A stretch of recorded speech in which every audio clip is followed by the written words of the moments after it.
지난 시간에 6절에서 11절까지 이 말씀 통해서 제자란 어떤 사람들인가 하는 것을 말씀드렸습니다. 이 6절에서 19절까지는 제자들을 위한 기도문이기 때문에 먼저 제자란 어떤 사람들인지를 말씀을 드렸어요. 제자란 세상 속에서 하나님이 불러내신 하나님의 소유입니다.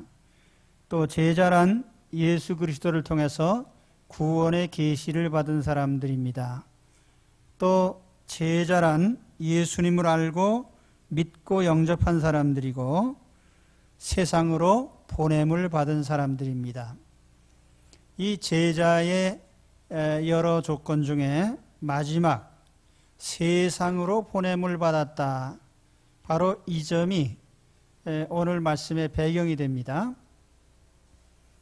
주님께서 제자들을 위해서 기도하셨는데 그 이유는 바로 제자들이 세상 속에 있기 때문이에요. 11절을 다시 보시면은 나는 세상에 더 있지 아니하오나 그들은 세상에 있사옵고 나는 아버지께로 가옵나니 거룩하신 아버지여 내게 주신 아버지 이름으로 그들을 보전하사. 주님은 세상에 있지 않고 아버지께로 가는데 제자들은 세상에 남아 있어야 됩니다. 주님은 천국에 계시고 우린 지상에 있고 이것이 제자들의 형편을 어렵게 하는 문제입니다. 우리가 구원받을 때 예수 그리스도 안에서 하나님의 자녀가 되면 당장 신상에 또 우리 삶에 대단한 변혁이 일어난 줄 알아요. 근데 잘못 생각을 하십니다. 내가 예수님 믿은 그 순간부터 병도 안 걸리고 가난해지지도 않고 세상 재난도 안 당하고 살인, 강도, 도둑놈, 사기꾼 없는 세상에서 천국 생활을 살 것으로 착각을 해요. 근데 사실 그렇지 않습니다. 우리가 예수 그리스도를 영접하고 믿은 후에도 우리는 여전히 세상에 남아 있어야 됩니다. 내 자신은 달라졌지만 세상은 달라진 게 없어요. 그래서 이 달라진 모습으로 세상 속에 여전히 남아 있어야 된다는 것이 실상은 상당히 어려운 일입니다. 왜냐하면 세상에 남아서 세상 사람들의 삶의 방식대로 그대로 살면 문제가 없는데 이제 주님의 제자로서 살아야 되기 때문에 이전의 삶의 방법은 다 버렸기 때문에 문제가 되는 것입니다.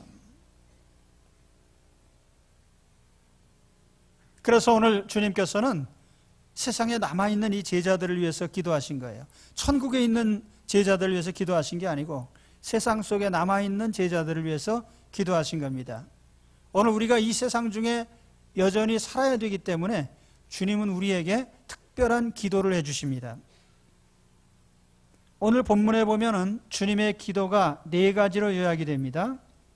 그래서 저는 오늘 이 주님의 기도를 보면서 주님이 우리를 위해서 기도하신 내용은 곧 우리가 주님의 제자로 이 세상에서 어떻게 살아야 되는지를 알려주신 말씀이에요. 그래서 이 주님의 기도들을 하나하나 묵상하면서 우리 주님의 뜻을 알고 따르는 제자들이 되시기를 바랍니다. 주님의 첫 번째 기도는 제자들을 악에서 지켜달라는 기도입니다.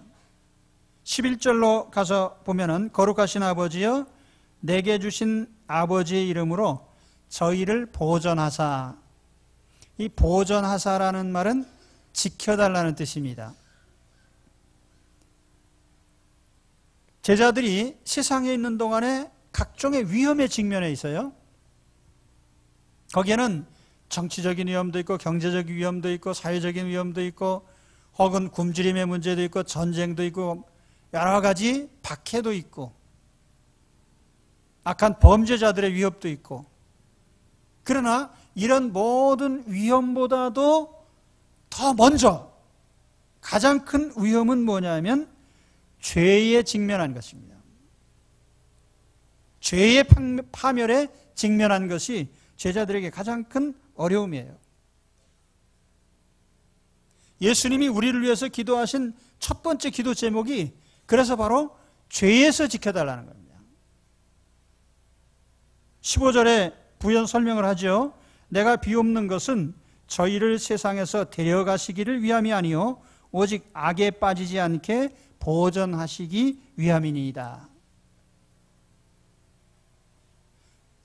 이 지상에서 떠나서 천국으로 데려가 달라는 얘기가 아니에요. 이 세상에 살아있는 동안 악에 빠지지 않도록 주님께서 기도하셨습니다. 오늘 여러분은 예수 그리스도인으로 무엇을 기도하십니까? 악에 빠지지 않기를 기도하시기 바랍니다. 가장 중요한 기도 제목이에요. 제1의 기도 제목입니다. 왜 그렇습니까? 죄를 이기는 것이 치명적으로 우리에게 중요하기 때문이에요. 주님이 오신 목적이 무엇입니까? 죄를 멸하기 위해서 오셨어요.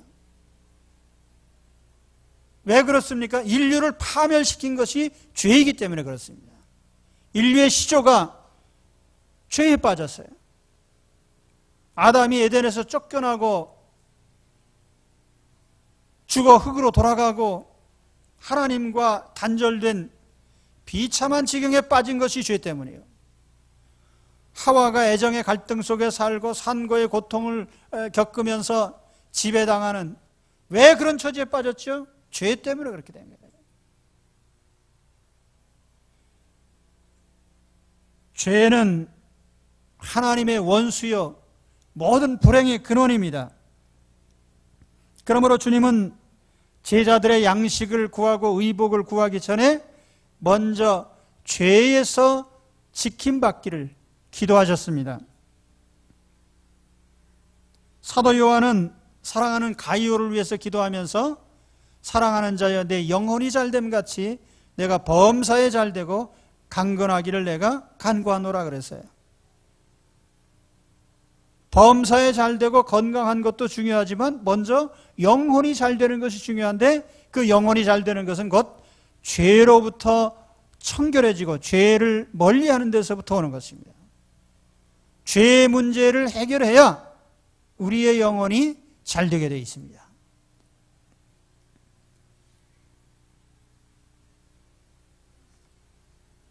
죄가 뭔가? 죄의 실체가 있을까요? 이 죄의 문제를 다룰 때 세상 사람들과 그리스도인들은 완전히 다른 입장입니다. 세상 사람들은 죄를 어떻게 생각하냐면 그저 양심에 거리끼는 몇 가지를 위반한 것 정도로 생각을 해요. 그래서 죄를 심각한 문제로 여기지 않고 그냥 실수 정도로 여깁니다. 아, 그건 실수였어. 그러면 성경은 죄를 어떻게 다룹니까? 성경은 모든 죄는 하나님을 향한 적대적 행위로 간주합니다. 그러니까 죄의 상대는 인간이 아니고 하나님이에요. 이 죄를 짓게 만드는 장본인은 바로 죄를 조종하고 죄에 빠지게 만드는 마귀요 사탄인 것입니다. 죄의 실체가 있어요. 이걸 분명히 아셔야 됩니다. 오늘 15절 말씀에 보면은 악에 빠지지 않게 보존하시기를, 이런 구절이 나오는데 거기 악이라고 하는 이 단어를 여러 성경이 번역하면서 악한 자 혹은 악마 이렇게 번역을 했습니다. 새 번역이나 현대인의 성경이나 제루살렘 바이블이나 NIV 성경에 보면은 악한 자, 공동 번역에는 악마 그렇게 번역했습니다. 죄가 막연하게 실수 정도로 저지른 게 아니고 하나님을 향한 적대적 행위이고 그 배후에 마귀가 있다라는 걸 분명히 밝히고 있어요.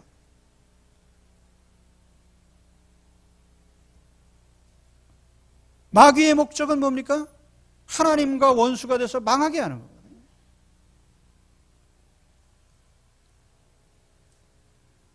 사단은 인격체입니다.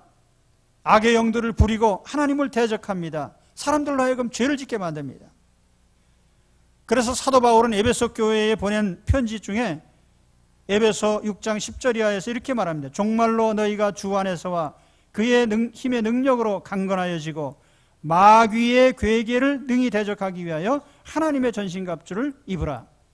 우리의 씨름은 혈과 육에 대한 것이 아니요 정사와 권세와 이 어둠의 세상 주관자들과 하늘에 있는 악의 영들에게 대함이라. 그러니까 죄는 죄를 지켜야 하는 실체가 있는 거예요. 죄는 하나님을 향한 적대적 행위예요. 이걸 분명히 아셔야 돼요. 그렇기 때문에 우리가 죄를 지을 때 실수했네, 그것으로 끝나지 않아요.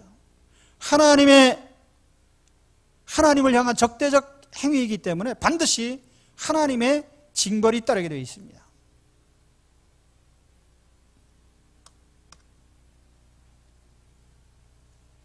그래서 우리가 죄짓게 만드는 마귀, 사탄의 계략을 알아야 돼요. 죄를 짓지 않기 위해서요. 그냥 주님이 기도만 해주시면 다 되겠지, 그리고 아무렇게 살면 안 됩니다. 죄에 대해서 적극적으로 우리가 판단하고 대응을 해야 돼요. 마귀의 전략은 대략 두 가지입니다. 첫 번째 전략은 유혹이죠. 인류의 시조도 마귀의 유혹 때문에 넘어갔어요. 아담도 하와도. 그 유명한 현명한 임금이었던 다윗도 마귀의 유혹에 넘어갔어요. 미인계에 넘어갔어요. 광야 시절 이스라엘 사람들, 그들 입으로 하나님을 부인하거나 대적하지는 않았는데 발람이라고 하는 간사한 이 이단 종교 지도자가 이스라엘 백성들을 초대를 했습니다. 파티에 초대를 해서 미인계를 썼습니다. 그래서 아름다운 여성들을 보고 다 간음죄에 빠짐으로써 하나님을 적대적으로 만드는. 여러분, 우리가 여기 다 제자들 아니에요? 예수 믿는 사람들은 제자들인데 제자들이 뭐 하나님을 부인하거나 예수님을 부인하는 말은 안 해요. 그러나 마귀는 그 제자들로 하여금 간음죄에 빠지고 다른 죄를 짓도록은 얼마든지 유혹할 수 있는 겁니다. 저는 예수 믿는 사람 중에 우리 교회에는 10년에 한 사람쯤 나타나, 그런 사람이. 그런데 예수 믿다가 간음죄에 빠지는 사람도 있습니다. 그게 가정 파탄이 나요. 그런데 잘못 생각하는 것이 간음죄는 간음죄고 예수 믿는 건 예수 믿는 거 별개로 생각을 해요. 하나님 앞에 별 문제 없는 걸로 생각을 합니다. 별 문제 없는 게 아니에요. 그 자체가 하나님을 향한 심각한 도전인 거예요. 아셔야 됩니다. 유혹에 빠지지 마십시오. 유혹에 빠지지 마세요. 마귀의 첫 번째 계략이 유혹입니다.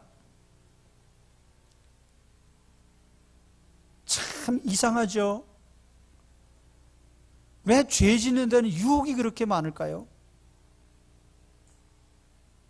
도박의 유혹, 미인계 유혹, 거리 나가 보면 다 유혹이에요. 술 먹고 유혹에 빠지고, 참 유혹에. 이게 다 사탄의 낚싯밥인 줄 아셔야 됩니다. 또 한 가지는 마귀의 두 번째 전략은 타협입니다. 하나님 말씀을 꼭 반만 지키게 해요. 야, 너는 그래도 다른 교인들보다는 훨씬 나은 교인이야. 그래서 죄를 지어도 덜 미안하게 만들어요. 거짓말을 하고 하나님의 계명을 어겨도요, 양심의 가책을 안 받게 만들어요, 마귀가. 자, 봐라. 거의 대부분 사람들이 다 그 죄를 저지르는데 뭐 네가 그게 무슨 죄가 되겠느냐. 예수 믿는 사람 가운데 낙태한 사람들 많죠. 살인입니까? 아닙니까? 다른 사람이 다 하니까 괜찮은 건가요? 동성애가 세상 사람들이 다 허용하니까 진보적인 사상에 불과한 것입니까? 하나님의 계명에 분명하게 명시되어 있어요. 내가 하나님 계명을 5가지나 지켰는데 한 가지쯤 위반한다고 무슨 문제가 있겠나? 다른 사람은 다 드러내놓고 간음죄 짓는데 나는 은밀하게 한 번의 죄를 지었는데 무슨 문제가 되겠나? 하나님의 계명을 온전히 지키셔야 돼요. 타협이라는 것은 언제나 마귀의 수법이에요.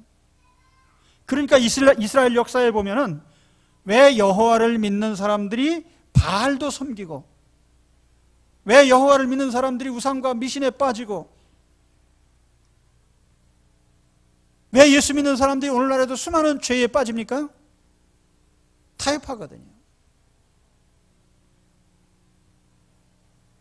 여러분, 마귀의 전략은 유혹과 타협입니다. 넘어가지 마시기 바랍니다. 우리가 마귀에 대한 전략은 뭡니까? 마귀의 전략은 유혹과 타협인데, 여러분 무슨 전략이 있습니까? 마귀에 대해서? 여러분 사탄의 공격에 대해서 어떻게 대비를 하십니까? 죄가 다가올 때 여러분 어떻게 대응을 하십니까? 마귀가 나를 죄에 빠뜨리려고 할 때 여러분 대응 전략이 뭡니까? 성경은 한 가지를 얘기해요. 대적해라. 대적해라. 대적은 적대죠. 거꾸로 뒤집으면. 마귀를 원수로 알고 정면 승부를 물리치란 말이에요. 정면으로 마주서라 그 말입니다. 야고보 4장 7절에 보면 그런즉 너희는 하나님께 복종할지어다 마귀를 대적하라. 그리하면 너희를 피하리라. 마귀를 대적하라 그렇게 되어 있어요. 정면으로 도전하십시오. 마귀를 슬근슬근 피하거나 또는 마귀와 타협하지 말고 정면으로 대응을 하셔야 됩니다. 예수님의 이름으로 물러가라. 여러분 마귀를 향하여 선포를 하십시오. 우리는 마귀를 대응할 만한 영적 능력이 없어요. 그러나 우리 주님께서 주님의 이름을 우리에게 빌려주셨습니다. 내 이름을 가지고 싸워라. 내 이름으로 마귀를 대적하고 죄와 싸우라고 하셨어요. 그래서 베드로 사도가 미문가에서 외친 말이 뭡니까? 은과 금은 내게 없거니와 내게 있는 것을 내게 주노니 나사렛 예수 그리스도의 이름으로 일어나 걸어라. 나사렛 예수 그리스도의 이름으로, 내가 믿는 예수님의 이름으로 마귀를 향하여 명령하시고 대적하시기 바랍니다. 주님의 첫 번째 기도는 우리를 죄로부터 지켜주시고 마귀로부터 지켜달라는 기도입니다. 당연히 우리는 예수님의 이름을 힘입어서 마귀와 싸우고 죄와 싸워야 됩니다. 죄 짓게 하는 배후의 조종자가 마귀인 것을 알고 영적인 실체인 마귀와 대항하여 싸우시기 바랍니다. 두 번째 기도 제목은 제자들이 하나가 되게 해달라는 기도입니다. 11절 하반절에 우리와 같이 그들도 하나 되게 하옵소서. 하나 되게. 여기 우리라는 표현은 삼위일체 하나님을 나타낸 표현입니다. 삼위일체 하나님이 단단하게 일체가 되신 것처럼 제자들도 하나가 되게 해달라는 기도입니다. 하나님 나라의 특징은 뭡니까? 조화와 일치예요. 통일. 그런데 세상 나라의 특징은 뭡니까?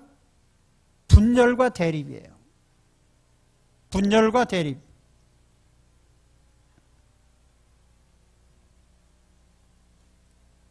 하나님이 세상을 창조하셨을 때 하나님과 피조물 사이에 조화로운 통일이 있었어요.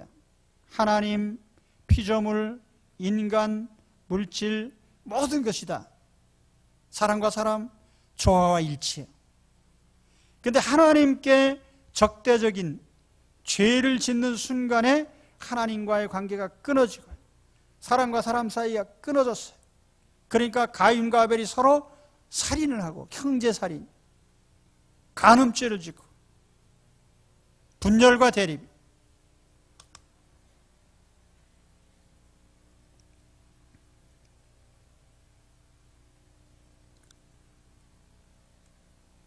저는 이제 뭐 환갑 지났으니까 연세 많으신 분들도 많고 이제 중년 나이죠, 우리 나이로.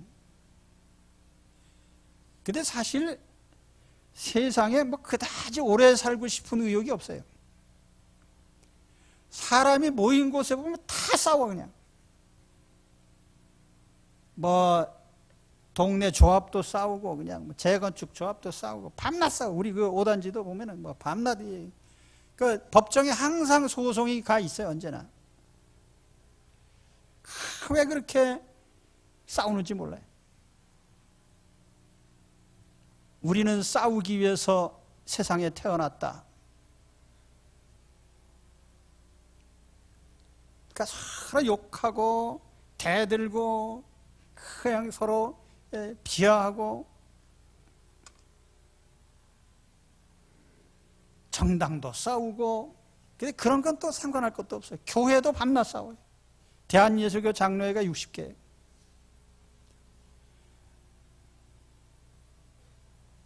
그리고 장로교, 감리교, 성결교, 순복음교 따질 것 없이 대한예수교 장로회, 한국 기독교 장로회, 기독교하고 예수교하고 항상 교단이 나눠져 있어요. 교단마다. 그 예수교는 뭐고 기독교는 또 뭐예요?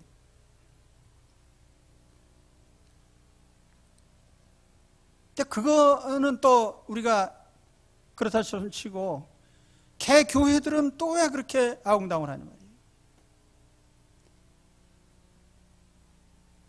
제가 관여했던 그 우리 노회 어느 교회, 모 지역에 있는 교회인데요. 지역이 재개발되면서 재개발파하고 개발 반대파하고 동네 사람이 둘로 나누는데 희한하게 교인도 둘로 딱 나눠졌어요. 그리고 거기다가 하나님의 뜻을 둘러다 대면서 둘이 죽어라고 싸우는 거예요. 제가 여러 해 타이르고 하는 일에 참여했다가 정말 그렇고 그렇습니다. 그래서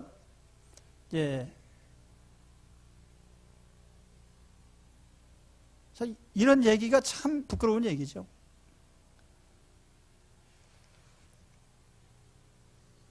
예수님이 왜 제자들이 하나 되게 해달라고 했겠어요? 여기 12제자 얘기가 나옵니다. 12 중에 하나 가룟 유다가 또 이탈을 했잖아요.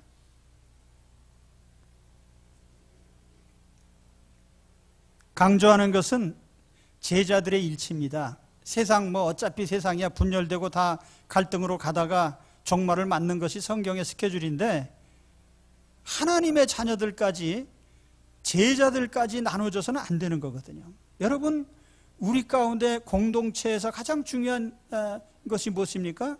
나뉘지 않는 것이고 싸우지 않는 것이고 서로 대립하고 갈등하지 말아야 돼요. 하나 돼야 돼요. 하나.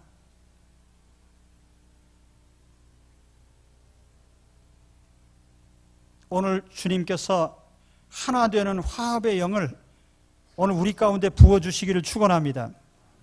그래서 서로 대립된 가정들이 하나가 되셔야 돼요. 형제간 대립되는 형제들이 하나가 되셔야 돼요. 온 성도들이 하나가 되시기 바랍니다. 하나 되는 것을 깨트리는 것은 매우 나쁜 죄예요.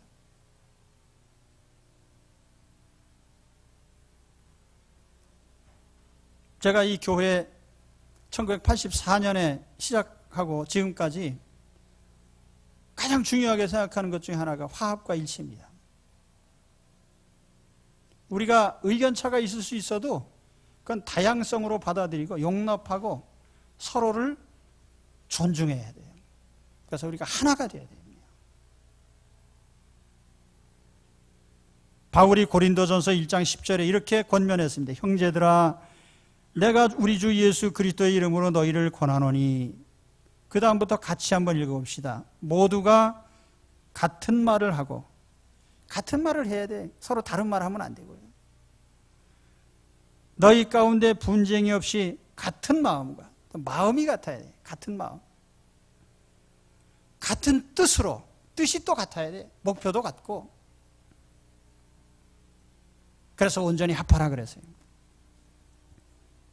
같은 말을 하고 같은 마음과 같은 뜻으로 온전히 합해라. 오늘 주님께서 이 하나 되는 역사를 우리 가운데 베풀어 주시기를 축원합니다.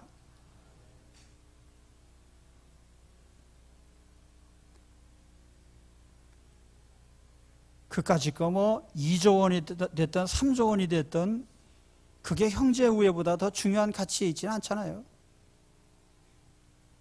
예, 무슨 얘기인지 아시는 분은 아실 겁니다. 예. 하나 되는 것, 그거는 최고의 가치예요. 기억하시기 바랍니다. 세 번째 기도는 제자들의 기쁨 충만입니다. 13절에 보면 지금 내가 아버지께로 가오니 내가 세상에서 이 말을 하옵는 것은 저희로 내 기쁨을 저희 안에 충만히 가지게 하려 함이니이다. 제자들이 세상에 살면서 그냥 고통만 당하는 게 아니라 기쁨이 충만하기를 주님께서 기도하셨습니다. 오늘 여러분 가운데 주님의 기쁨이 충만히 임하시기 바랍니다. 예수 믿는 사람은 무미건조한 줄 아는 사람들이 있어요. 똑같은 그렇게 잘못 얘기하는 사람도 있습니다.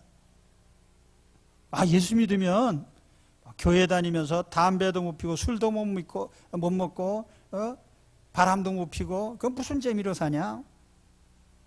도박도 하지 말라 그러고.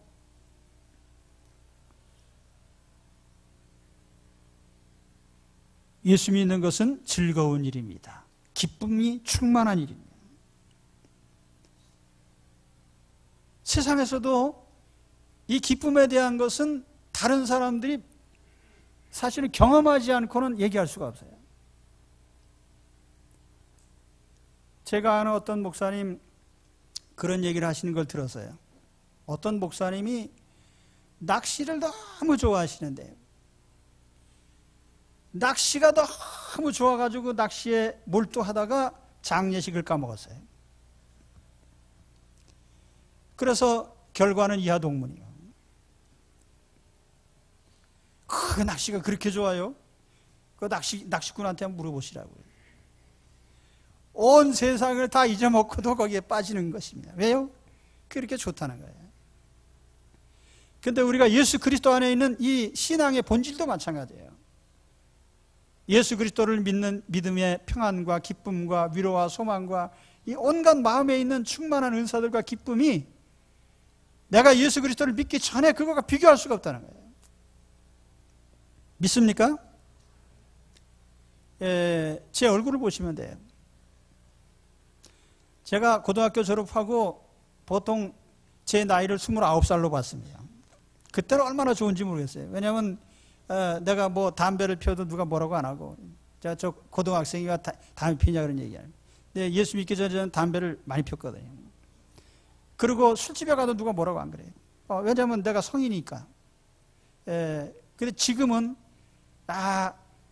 얼굴이 참 젊어 보입니다. 그러면 굉장히 기분이 좋습니다. 지금 한 80쯤 돼 보시는데요. 그러면은 아주 기분 나쁘죠. 근데 사실은 그보다 더 중요한 것은 얼굴에 살아있는 즐거움이 있느냐 말이에요. 삶의 즐거움과 소망과 기쁨이 얼굴에 있습니까? 살만하네. 제가 자칭, 타칭은 잘 모르겠고 우리 친구들과 만나서 어울려 보면은요, 그래도 제 얼굴이 제일 젊어 보입니다. 자칭. 근데 돈을 많이 벌고 뭐 다 그랬어도 어두컴컴해 사람들이. 야, 세상이 뭐 별거 있냐, 뭐 전부 그런 얼굴이에요. 근데 여러분, 예수 그리스도 안에 하나님의 기쁨이 있습니다. 세상 어떤 것으로도 바꿀 수 없어요. 세상 사람들은 육신에 옷 입히는 즐거움으로 살아요. 그러나 우리는 우리 영혼을 치장하는 재미로 삽니다. 심령에 하나님의 은혜로 채우는 재미로 살아가요. 제가 수요일 저녁마다 기도할 때 간절한 마음으로 기도하면서 하는 우리 성도님들 봅니다. 하나님의 신령한 은사를 기뻐하면서요. 세상 사람들은 위선과 과장에서 기쁨을 찾아요. 내가 누군지 아냐? 그런데 우리 그리스도인들은 진실과 겸양에서 기쁨을 얻습니다. 과대 포장되는 거 원치 않아요. 또 굳이 뭐 내가 대접을 안 받아도 상관없어요. 저는 어려서 혼자 자랐습니다. 그리고 대부분 프리랜서로 지냈어요. 우리 어머니 외에는 내 인생에 관여하는 사람이 없었어요. 5살 때부터. 그래서 자유롭게 살기 때문에 제가 지금도 조금 적응 잘 못하는 것이, 누가 친절하게 대하면은 아주 부담스러워요. 그냥 내버려 두는 게 제일 좋아요.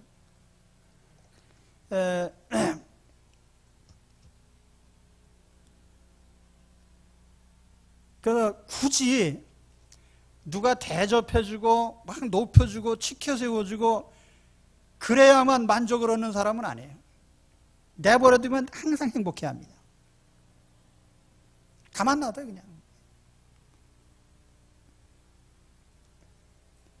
세상 사람들은 말초적이고 감각적인 기쁨으로 채우려고 합니다. 그러나 그리스도인들은 영적이고 은밀한 기쁨을 체험을 해요. 그래서 세상에 존재하는 것만으로도 기쁨을 얻습니다. 내가 살아있다는 거 얼마나 감사한 일인지 몰라요. 기쁘고 즐거운 일이에요. 하나님이 지으신 세계를 그냥 쳐다보는 것만으로도 기뻐요.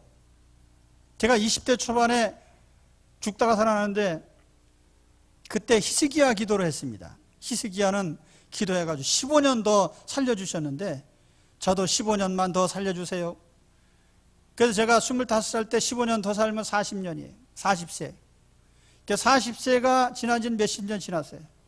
그러니까 지금은 어떻게 사느냐면 덤으로 사는 거거든요. 사람이 덤으로 사는 게 얼마나 즐거운 일인지 몰라요. 여러분, 죽을까 봐 걱정하지 마시고 노후 걱정하면서 주름살 늘려가지 마세요. 예수 그리스도 안에 살아있다는 것이 얼마나 큰 기쁨이요 즐거움입니까? 나만 그런가요? 예. 여러분, 예수 그리스도를 믿는 즐거움과 기쁨 속에 살아가시기 바랍니다. 사도 바울의 좌우명이 뭐예요? 항상 기뻐해라. 쉬지 말고 기도해라. 범사에 감사해라. 항상 기뻐해라. 바울이 말만 그렇게 한 거 아니에요. 복음 전하다가 붙잡혀서 두들겨 맞고 감옥에 갇혔어요. 피가 흐르고 상처가 아픈데 그래도 감옥 속에서 찬송합시다. 찬송. 바로 이 기쁨을 오늘 주님으로 말미암아 얻으시기를 축원합니다. 예수님께서 우리가 기뻐하기를 위해서 기도하셨어요. 마지막 기도는 제자들의 거룩을 이루어달라는 거예요. 거룩하게 해달라는. 17절에 보시면 그들을 진리로 거룩하게 하옵소서. 아버지의 말씀은 진리니이다. 이 거룩하게 해달라는 기도를 얼핏 들으면 제자들이 더러우니까 깨끗하게 해주세요, 이렇게 이해할 수도 있는데 이 귀절은 사실은 그런 의미는 아닙니다. 이 진리로라고 하는 이 단어가 헬라어 원문에 보면 엔테 알레세이아, 엔테 알레세이라는 말을 영어로 번역하면 in the truth, in the truth, 진리 안에서, 또 어떤 성경에는 by the truth, 진리로, 진리에 의해, by 전치사가요. 또 어떤 성경에는 through the truth, 진리를 통해서. 그러니까 이런 의미로 이렇게 번역을 했습니다. 왜 같은 말을 놓고 전치사가 다 다르냐? 어느 거 in을 쓰고 by를 쓰고 through를 썼는데 이유가 뭐냐? 그래서 어떤 주석가는 요 헬라어로 in이라고 하는 그 전치사를 두라는 동사적 의미로 해석을 했어요. 그래서 다시 번역을 하면 이렇게 됩니다. in the truth가 아니라 to the truth. 진리를 행하라. 진리를 행함으로. 그러니까 진리를 행함으로 거룩하게 해달라는 거예요.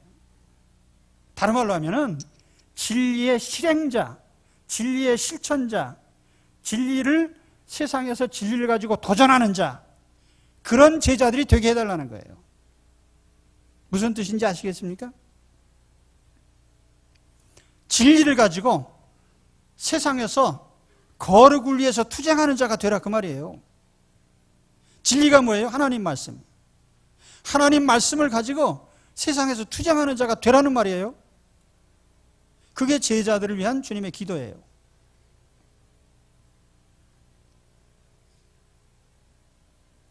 주님은 제자들을 죄가 많은 세상 속에 보내시면서 이 기도를 하셨기 때문에 죄와 정면으로 승부하고 세상 속에서 하나님의 말씀을 가지고 말씀을 실현하기 위해서 싸우는 그런 제자들이 되기를 원하셨습니다. 그렇게 해서 목표하는 바는 하나님의 거룩을 이루는 거예요. 아주 오래전 얘기인데 북한의 사격 선수가요, 올림픽에 나가가지고 금메달을 땄어요. 그래서 기자가 인터뷰를 했습니다. 어떻게 그렇게 금메달을 따셨습니까? 예, 원수의 목을 노리는 마음으로 쐈습니다. 깜짝 놀랐어, 사람들이. 저게 무슨 소린가? 그때 이 사람이 밤낮 그 김일성한테 교육받은 게 뭐냐면, 원수의 목을 노리는 그 심정으로 총을 쏘라는 거예요. 근데 그게 군인으로서는 그럴지 모르는데 올림픽 사격 선수로서는 적당치 않은 얘기. 그러나 그 사람의 마음속에는 항상 원수를 겨냥하라고 하는 그것이 아예 세뇌가 돼서 마음이 박혀 있는 거예요. 자다가 잠꼬대를 해도 원수의 목 이렇게 나오는 거예요. 그 우리 예수 믿는 사람들의 자다가 잠꼬대를 해도 나와야 될 우리의 마음가짐이 뭡니까? 진리를 위해서 싸운다는 말이에요. 주님의 거룩을 세상 속에서 실현하기 위해서 싸우는 진리의 투사들이 되시기 바랍니다. 17절에서 19절 말씀을 공동번역에 있는 조금 쉬운 성구로 제가 인용을 해드립니다. 이 사람들이 진리를 위하여 몸을 바치는 사람들이 되게 하여 주십시오. 진리를 위하여 몸을 바치는 사람들이 되게 해 주십시오. 이렇게 번역했어요. 아버지의 말씀이 곧 진리입니다. 아버지께서 나를 세상에 보내신 것 같이 나도 이 사람들을 세상에 보냈습니다. 내가 이 사람들을 위하여 이 몸을 아버지께 바치는 것은 이 사람들도 참으로 아버지께 자기 몸을 바치게 하려는 것입니다. 거룩의 표준은 하나님 말씀이에요. 그래서 하나님 말씀 실현을 위해서 몸을 바치는 자들, 헌신한 자들이 되라는 것입니다. 하나님 법칙으로 살아가십시오. 하나님 법으로 사세요. 하나님 말씀으로 사세요. 세상 속에서요, 투쟁적으로 예수 믿는 사람들이 자꾸 하나님 법을 버리고 세상 법으로 살려고 하다 보니까 모든 영적인 문제들이 발생하는 거예요. 하나님 말씀으로만 살려고 하면 문제가 없습니다. 하나님 말씀으로 살지 않고 세상 법으로 살려고 하니까 거룩이 훼손되고 죄를 지켜야 되고 그렇게 되는 거죠. 그래서 주님은 제자들이 하나님 말씀을 가지고 세상 속에서 말씀의 원리대로 살고 실현해가는 그런 사람들이 되기를 원하셨습니다. 말씀의 전사들이 되시기를 축원합니다. 자, 우리가 이 말씀 다시 정리해 보면 우리는 천당에 있는 사람이 아니라 세상에 있는 사람이에요. 모든 환경이 달라진 게 하나도 없어요. 마귀가 있고 유혹이 있고 죄가 있고 환란이 있고 굶주림이 있고 전쟁이 있고 기근이 있고 모든 세상적인 불행이 다 있는 세상 속에 여전히 남아있어요. 그래서 주님은 우리를 위해서 4가지를 기도해 주셨습니다. 첫째는 악에서, 저 악한 마귀가 죄짓게 하는 그로부터 지켜달라고 기도하셨습니다. 죄로부터 지킴을 받으시기 바랍니다. 또한 주님께서는 하나 되게 해달라고 기도하셨어요. 세상은 분열과 대립이 지배합니다. 그러나 우리는 그리스도 안에서 어떤 일이 있어도 하나가 되어야 됩니다. 그리고 세 번째로는 기쁨이 충만하기를 기도하셨습니다.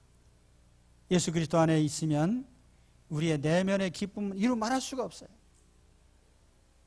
그래서 이와 같은 충만한 기쁨이 오늘 우리 속에도 다 임하여지기를 바랍니다. 기쁨을 잃지 마십시오. 그리고 마지막으로는 주의 말씀인 진리를 가지고 세상에서 거룩한 투쟁을 하는 이런 사람들이 되시기 바랍니다. 그래서 우리가 주님 제자입니다.